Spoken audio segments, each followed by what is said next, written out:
et bienvenue dans votre émission à la rencontre d'eux qui va vers tous les fils du Sénégal, mais aussi ceux de l'étranger, qui luttent pour offrir au peuple sénégalais une meilleure cadre de vie. Et dans votre premier numéro, on est venu à la rencontre d'un homme qui se bat pour offrir à ces Sénégalais une meilleure cadre de vie, qui est Amadou Kanouté, directeur de SYCODEV, ici au niveau du Sénégal.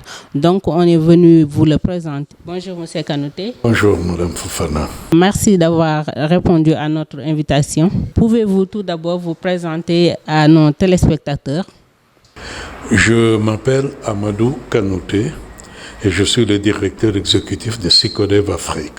SYCODEV Afrique, c'est l'Institut panafricain pour la citoyenneté, les consommateurs et le développement, basé à Dakar, au Sénégal.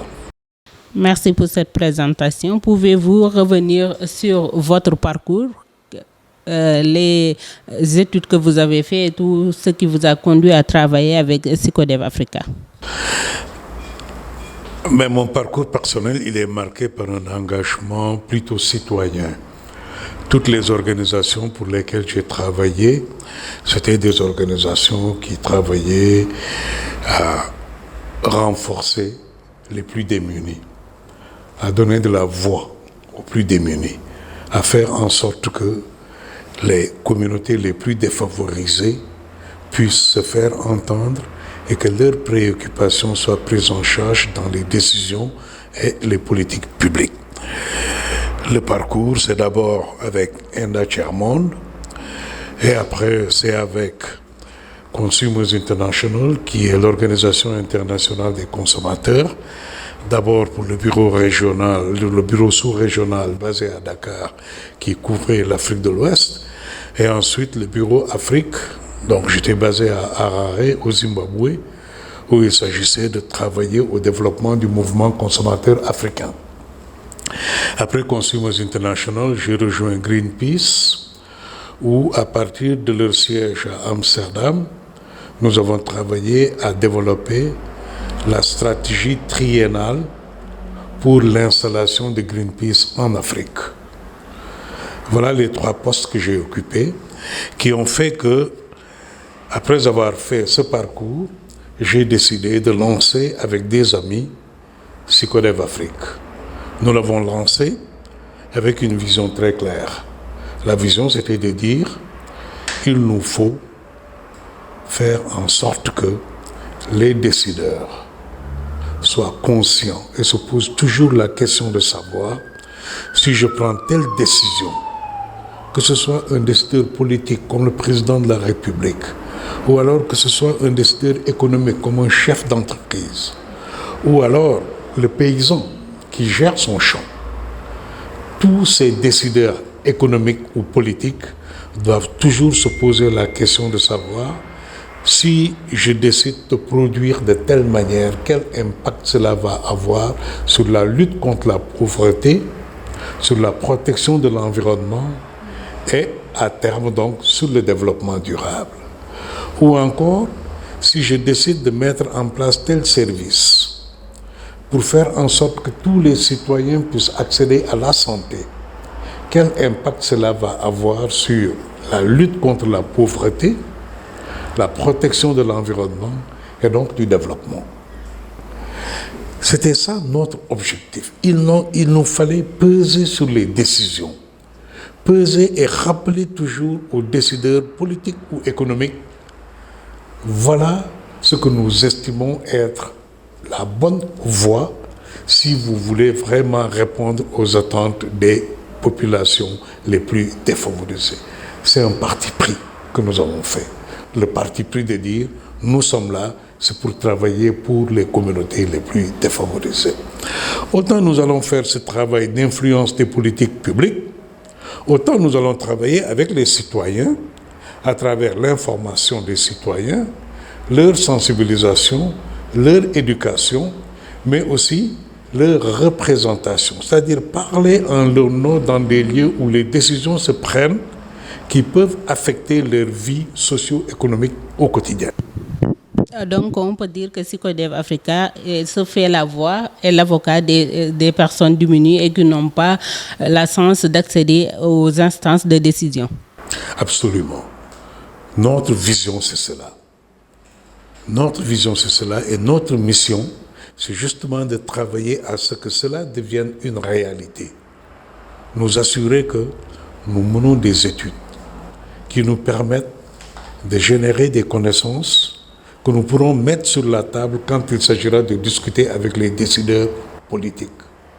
S'ils décident de mettre en place une politique pour l'agriculture durable, notre rôle, c'est de faire de la recherche, donc de produire des connaissances et de dire, si vous choisissez d'aller vers l'agriculture durable, voilà l'impact que cela va avoir sur les paysans, l'impact que cela va avoir sur notre alimentation, parce que vous faites sans les engrais chimiques, sans les pesticides, et donc cela a un impact sur notre nutrition.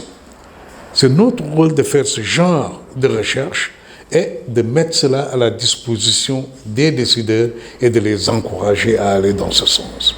Si par contre, nous voyons que certains gouvernements mènent plutôt des politiques qui vont au détriment des citoyens, et particulièrement les citoyens les plus défavorisés, et sont plutôt en train de favoriser les multinationales, ou alors les investisseurs au détriment des petits paysans, notre rôle, c'est de faire aussi de la recherche et de dire, le choix politique que vous avez fait, voilà l'impact que cela va avoir sur votre développement, sur le développement de notre pays. Est-ce en ce sens donc qu'on peut dire que vous avez décidé d'accompagner l'État du Sénégal dans son politique de mise en place de la couverture maladie universelle, mais aussi de mettre en place au profit des élèves et des parents d'élèves des cantines scolaires et d'autres projets? Oui, en fait, c'est un choix d'accompagner ces politiques. Mais ça, c'était des politiques qui étaient là à SYCODEV bien avant. Nous avons été créés en 2007. Et donc, depuis 2007, nous avons mis en place des programmes spécifiques.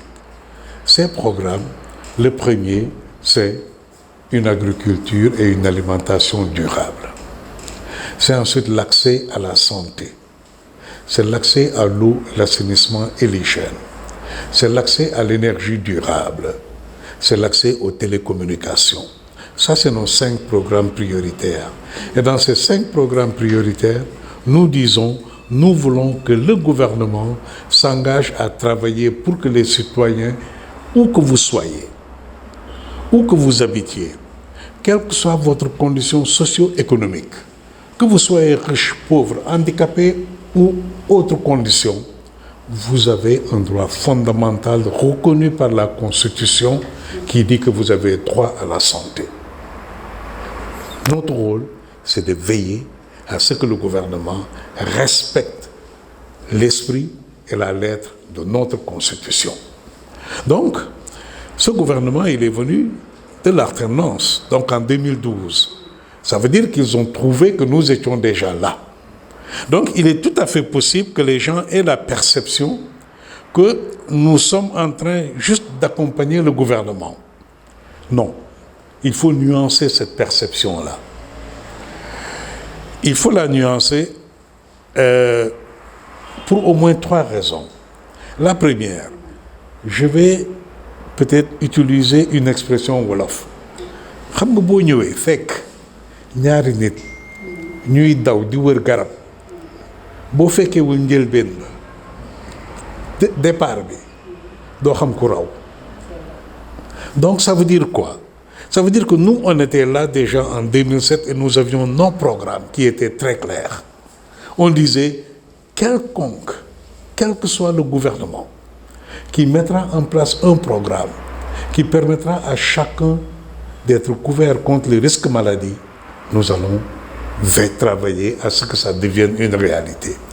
Notre accompagnement, c'est en fait parce qu'ils sont venus et ils ont mis en place une politique qui répondait à notre vision et à nos stratégies. Première raison. La deuxième raison qui fait que je pense qu'il faut qu'on nuance cette perception, c'est qu'à SYCODEV, nous ne sommes pas dans une opposition principielle vis-à-vis du gouvernement. C'est-à-dire une opposition de principe vis-à-vis du gouvernement. Non. Si on voit qu'un gouvernement fait quelque chose de bien, nous allons le dire. Et nous allons lui dire, il faut continuer, il faut améliorer ce que vous êtes en train de faire. S'il est en train de faire quelque chose que nous estimons ne pas être favorable aux citoyens les plus défavorisés, nous allons tout autant le dire. Ça, c'est la deuxième raison.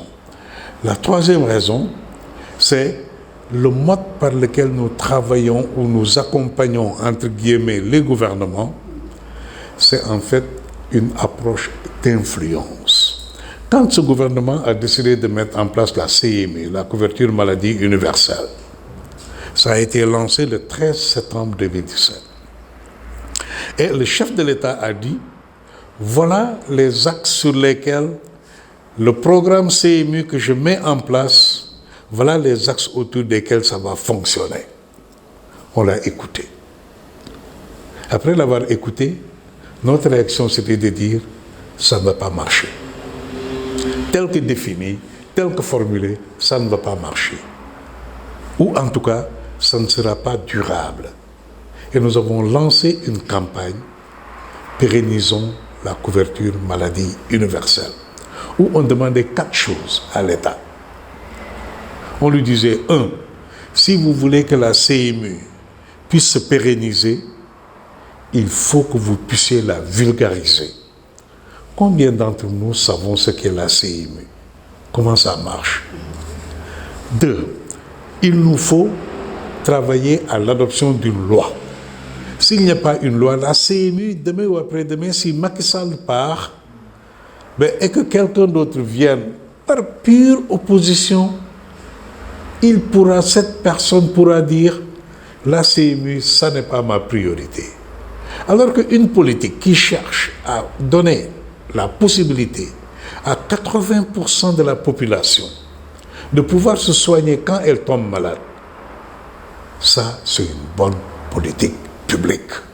Il faut la soutenir, il faut la défendre, il faut veiller à ce que ça puisse se pérenniser.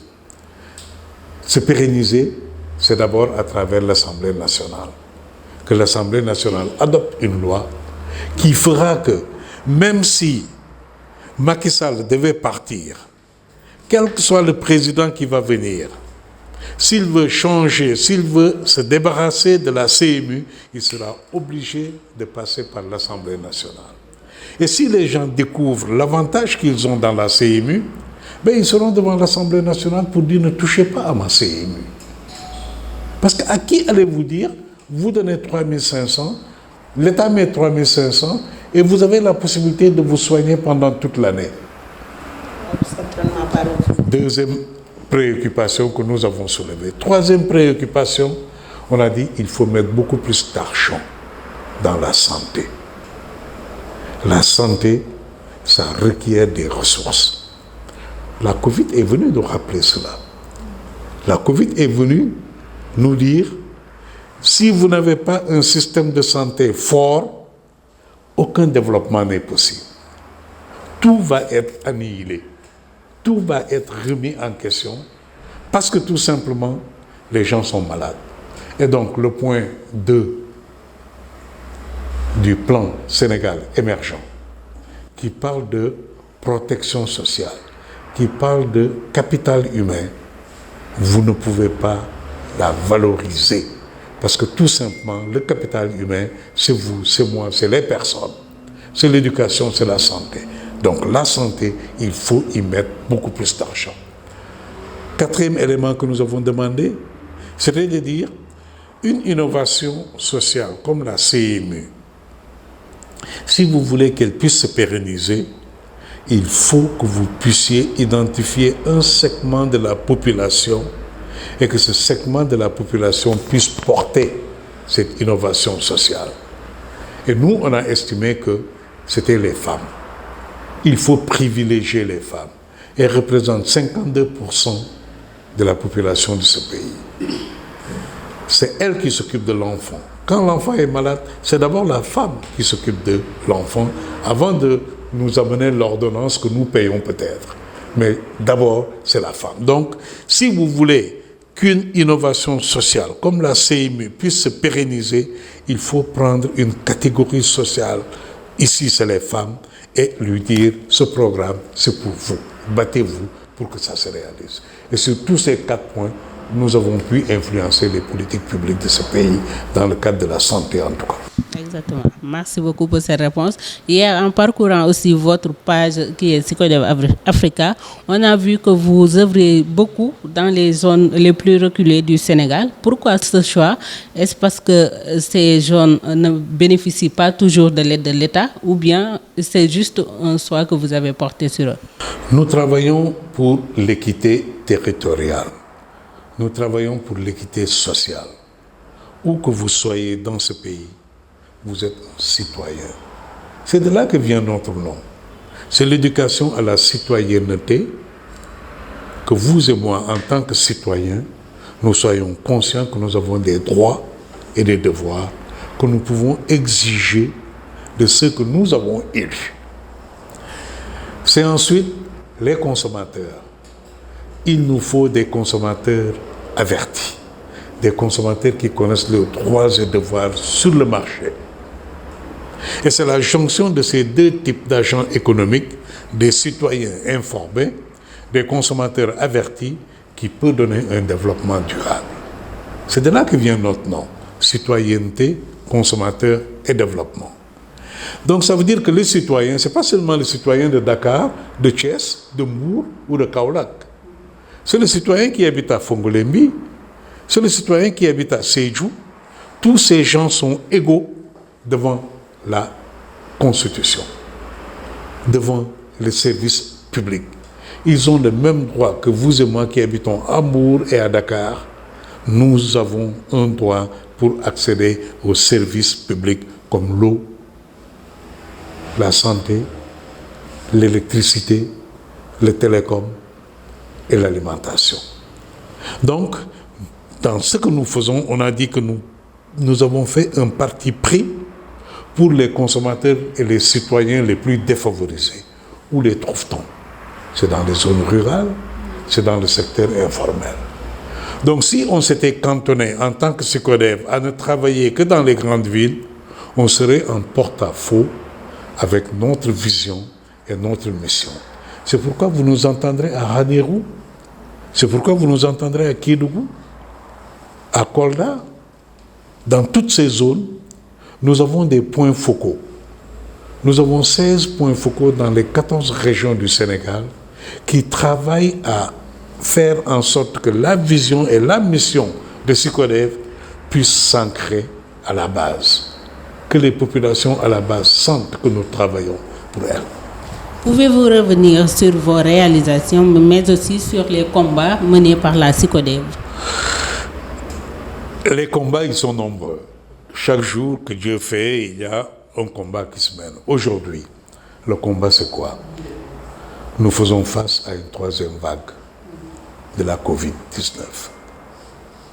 Cette 3e vague, comparativement aux 2 autres vagues qu'il y a eu, ça va être catastrophique si nous ne sommes pas en mesure de pousser le gouvernement à réagir. Si nous, en tant qu'organisation de la société civile, nous ne sommes pas en mesure de dire au gouvernement si les taux de contamination continuent à ce rythme, notre système de santé ne va jamais s'en relever. Aujourd'hui, tous les médecins sont complètement débordés. Tous les centres qui reçoivent les malades sont complètement débordés. La bataille aujourd'hui, c'est de faire toute la pression nécessaire à travers les médias, à travers l'information, à travers des groupes de citoyens qui se lèvent et qui ensemble disent « il faut faire quelque chose ». Nous allons vers la Tabaski. Il va y avoir des mouvements de foule extraordinaires. Il va y avoir des populations qui vont se déplacer de Dakar, l'un des centres les plus chauds, vers les autres régions. Il nous faut attirer l'attention du gouvernement et lui dire il y a des moments dans la vie d'une nation où il faut absolument faire des ruptures. C'est le moment de faire une rupture. Retournons à ce qu'on avait fait durant les premières vagues. La mobilité est source de contamination. Il nous faut décider tout simplement de réduire la mobilité. Les gestes barrières.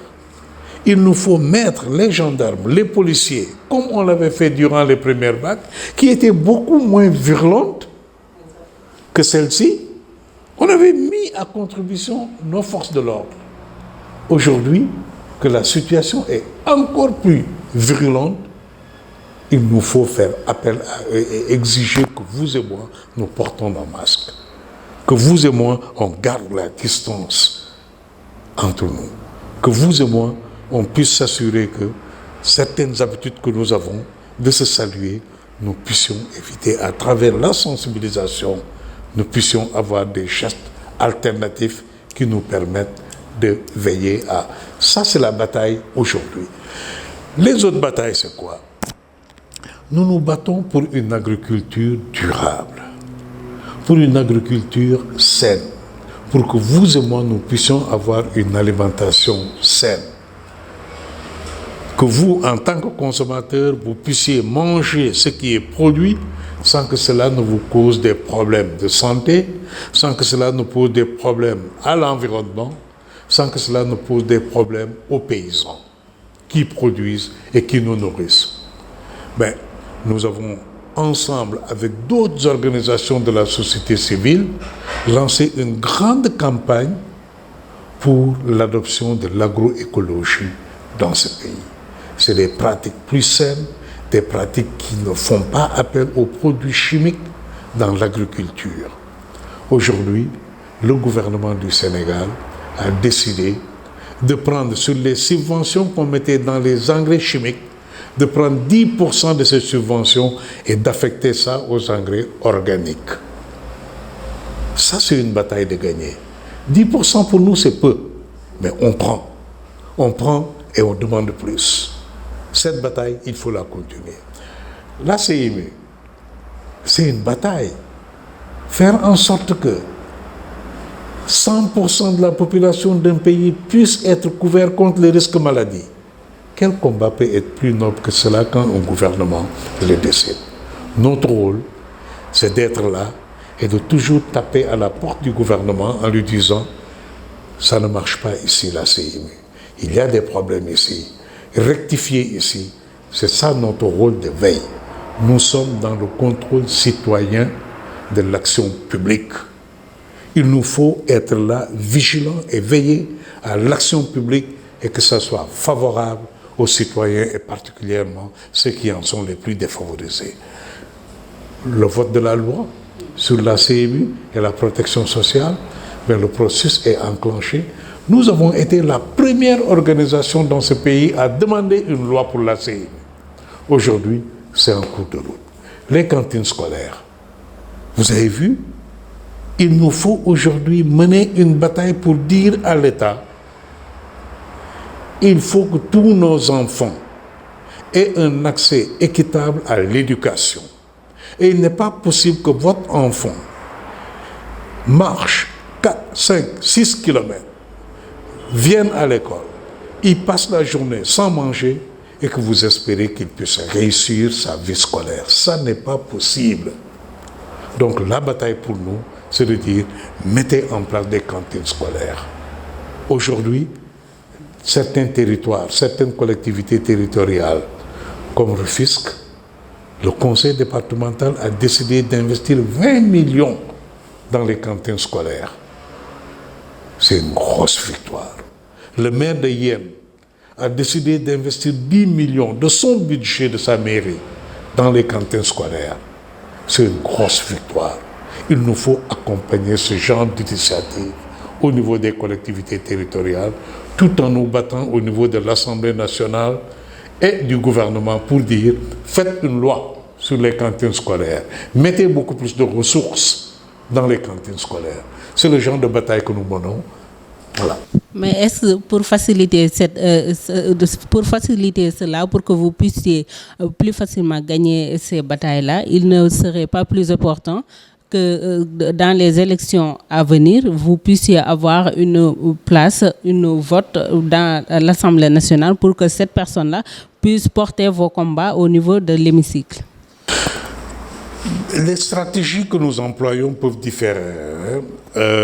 Là, ce que nous avons d'abord fait, c'est d'appuyer un réseau de parlementaires qui croient à l'alimentation scolaire.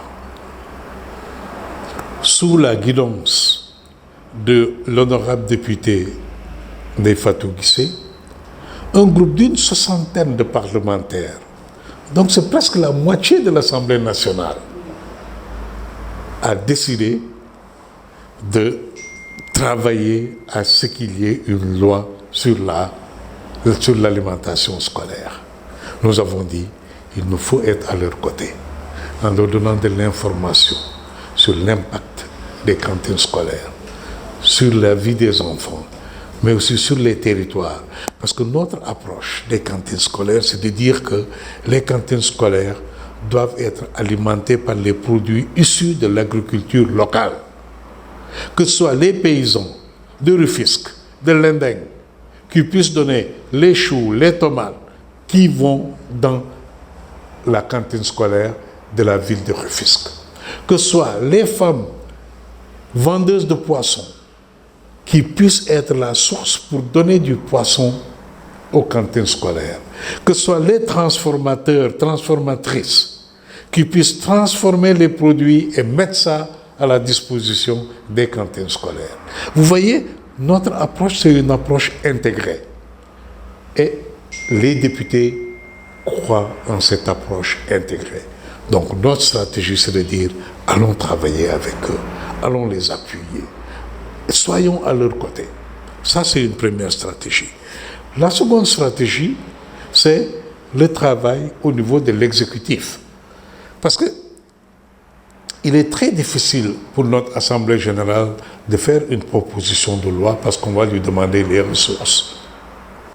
Donc, il faut plutôt que ce soit un projet de loi qui vienne de l'exécutif. Que ce soit le gouvernement qui décide d'introduire un projet de loi auprès de l'Assemblée nationale. Nous savons que nous avons à peu près la moitié de l'Assemblée nationale qui nous a dit si cette loi vient ici, ça va passer comme du couteau dans du beurre. Il nous faut donc maintenant travailler à ce que le gouvernement prenne sur lui d'investir dans l'alimentation scolaire. Ça sera la prochaine bataille et la prochaine stratégie. Donc en fonction de l'évolution de la situation, en fonction du contexte, en fonction de l'état de compréhension des enjeux par les décideurs, vous voyez, ça nous renvoie à notre vision. Nous travaillons à ce que les décideurs aient une conscience claire de leur choix de politique publique. Un gouvernement qui décide de mettre en place des cantines scolaires, nous devons être là pour l'appuyer. Mais notre forme d'appui, notre forme d'accompagnement, c'est de faire des études, de lui dire attention, l'initiative est bonne, mais elle pourrait capoter à ce niveau. L'initiative est bonne et pourrait être améliorée de cette manière. Voilà un peu comment nous fonctionnons. Merci beaucoup, M. Kanouté. On est arrivé presque au terme de cette émission. Juste vous demander quelles sont vos perspectives pour l'avenir.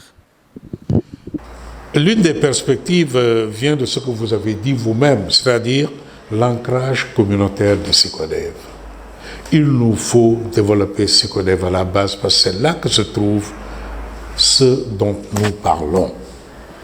Les 80% de la population de ce pays, c'est le secteur informel, donc en zone périurbaine, ou alors le secteur rural.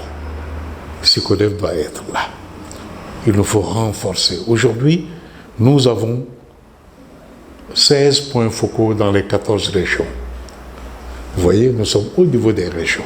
Il nous faut aller au niveau des départements. Ça, c'est le prochain enjeu pour nous. Il nous faut être beaucoup plus présents dans les instances de décision comme l'Assemblée nationale.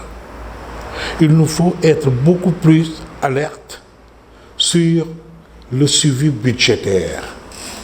Parce que le nerf de la guerre, Si vous voulez vraiment atteindre vos résultats de campagne, il vous faut influencer la décision. Mais la meilleure manière d'influencer une décision, c'est évidemment de faire en sorte que l'argent qui y va soit conséquent. Et alors, la politique publique peut prospérer. S'il n'y a pas d'argent, oubliez les politiques publiques. Voilà 2 ou 3 perspectives sur lesquelles SYCODEV, durant les prochaines années, devra se concentrer. Merci beaucoup à M. Kanouté de nous avoir accordé cet entretien. Merci à nos chers téléspectateurs de nous avoir suivis. On était aujourd'hui en compagnie de Amadou Cheikh Kanouté, directeur exécutif de SYCODEV Africa. On était heureux de le recevoir et on vous donne rendez-vous prochainement dans vos nouvelles émissions. Anta Fofana à la présentation et merci à Mohamed Thiomban qui était à la partie caméra. Merci beaucoup à tous et à toutes. En termes de collaboration, c'est une personne très ouverte, c'est une personne très facile et qui aussi partage partage en termes de connaissances. C'est une personne aussi qui accompagne donc la nouvelle génération que nous sommes, l'oriente dans ses différentes missions et puis la motive, ce qui est un élément fondamental dans le cadre de l'apprentissage.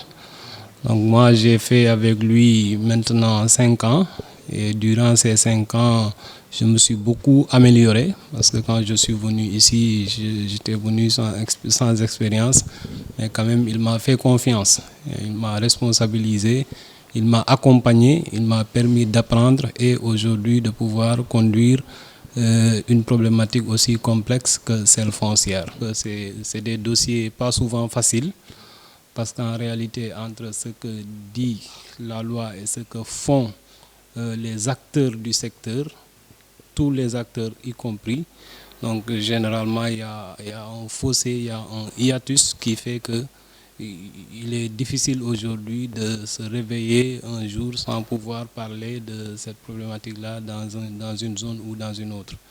Mais nous essayons, ici à SYCODEV en tout cas, de faire en sorte que les utilisateurs légitimes de la terre, les communautés locales qui vivent de ces terres-là puissent pouvoir être les acteurs principaux qui puissent les utiliser, qui puissent les mettre en valeur.